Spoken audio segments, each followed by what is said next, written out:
Ang sabi nga sa unang Korinto chapter 1 verse 27, subalit pinili ng Diyos ang sa palagay ng sanlibutan ay kahangalan upang hiyain ang marurunong, at ang mahihina sa turing ng sanlibutan upang hiyain ang malalakas. Ang pagpili ng Diyos ay kaiba sa pagpili nating mga tao. So sa pagpili nga lang ng mga liligawan meron tayong mga ideal man, ideal girl na gusto ng babae, tall, dark and handsome, mukhang Koreano, kamukha ni Joshua Garcia. Alala niyo si Haring David? Noong time na hihirangin ni Propeta Samuel, susunod na hari ng Israel, pinapunta siya ni Yahweh sa bahay ni Jesse, at doon ay nakita niya simula sa panganay si Eliab. Ang sabi ni Samuel, ito na siguro yung susunod na hari ng Israel.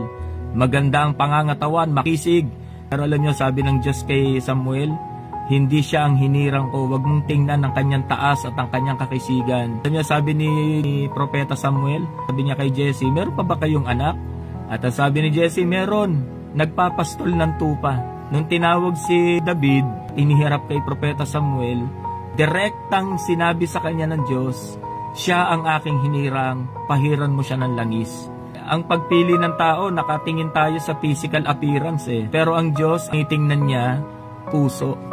Kaya pansinin ninyo, sino yung mga tinatawag ng Panginoon, yung pinili ng Panginoon, yung walang kakayanan. Yung iba sa atin, tinawag ng Panginoon, dating manginginom, dating drug addict. Marami tayong mga karanasan na pangit na nagdaan, pero pinili tayo ng Panginoon.